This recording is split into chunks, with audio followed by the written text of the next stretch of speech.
أهل النوادي.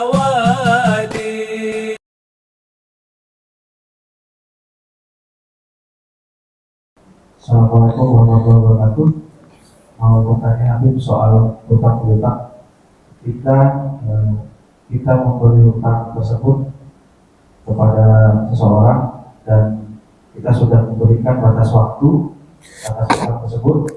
Kemudian pada saat datang ke batas waktu, orang tersebut tidak mampu membayar.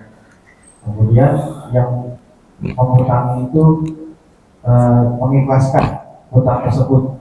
Apakah hutang tersebut bisa diniatkan untuk bersedekah? Ya. Assalamualaikum warahmatullahi wabarakatuh. Waalaikumsalam warahmatullahi wabarakatuh. Dainun, ya. Itu dikatakan ad-dainu syainuddin. Suka ngutang adalah satu cacat dalam agama. Nah, itu pertama tuh hadis Nabi tuh.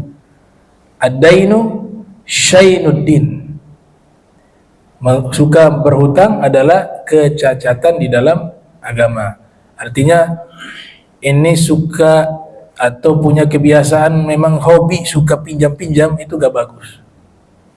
Kecuali memang sudah sangat terdesak dan membutuhkan.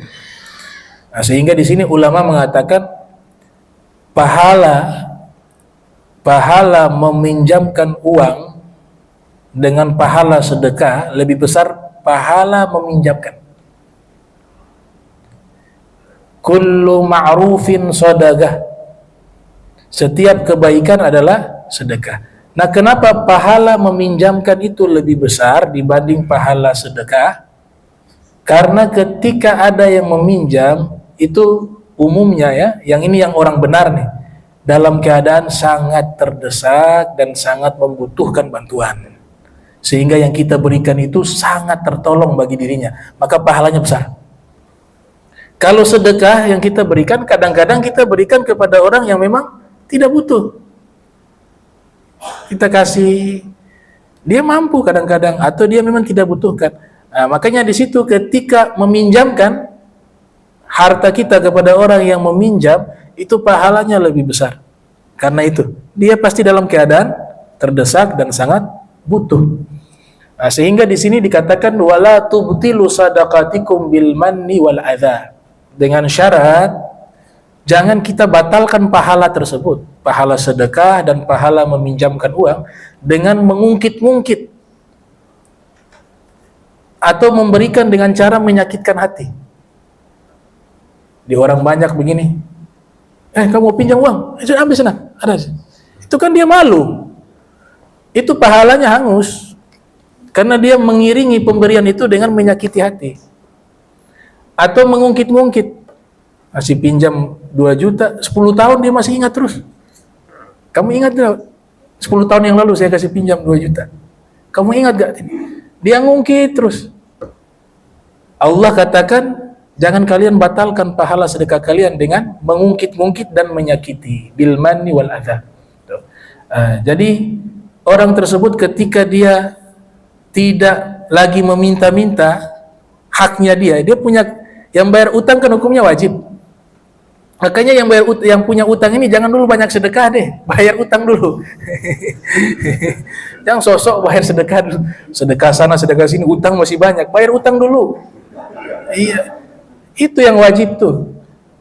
Utang dulu dibereskan, baru kamu sedekah. Bahkan dikatakan dalam mazhab kita nih, mazhab Syafi'i itu, kalau kita punya hutang kepada seseorang, kemudian kita berikan hadiah kepada orang yang sama yang kita berhutang, itu sebagian ulama mengatakan makruh dan ada sebagian mengharamkan. Karena takut-takut itu masuk bagian uang yang dia pinjam. Sudah dia pinjam punya orang itu, dia kasih hadiah lagi. Yang dituntut bagi dirinya bukan kasih hadiah kepada dia, bayar utangnya dia. Utangnya dilunasi dulu. Karena ini perkara yang wajib. Makanya betul Nabi mengatakan, kalau ada utang itu ada cacat dalam agama, itu betul kata Nabi Muhammad. Rasulullah SAW sampai tidak mau sholatkan tuh. Bukan karena Nabi tidak mau sholatkan, tapi Nabi ingin mengajarkan kepada kita pentingnya kita harus membayar hutang kalau punya hutang. Dan jangan punya kebiasaan suka berhutang. Orang yang biasa terlilit hutang kadang-kadang mengikuti keinginan bukan kebutuhan. Kalau orang kebutuhan itu hanya sederhana, makan, tidur, ya. Tapi ketika keinginannya terlalu banyak, sedangkan kemampuannya dia tidak mampu, akhirnya apa? Nafsu itu menyuruh dia hutang. Gengsi, tidak mampu beli mobil, gengsi, biar dibilang punya mobil, ngutang sana sini. Padahal dalam rumah puasa 1 minggu, cara makan-makan. Makan sepermi, uang habis dibayar kredit mobil. Kan menyiksa diri sendiri. Kenapa? Mengikuti keinginan, bukan kebutuhan. Hanya mau dipuji oleh orang, lihat tuh, dia sukses punya mobil. Akhirnya susah sendiri tuh. Makan tiap hari super mie. Iya. Uangnya semuanya habis dibayar, bayar hutang, hutang mobil, hutang ini itu. Nah, ini yang perlu dipahami. Jadi luar biasa kalau ada orang yang dia berhutang kepada orang tersebut, kemudian dia katakan saya kasih sudah. Itu otomatis sudah pahala, bukan sedekah lagi. Dia lebih besar dari sedekah karena sudah menolong orang di situ. Nah, masuk pahala sedekah, masuk pahala menolong orang, dan seterusnya dan seterusnya. Nah.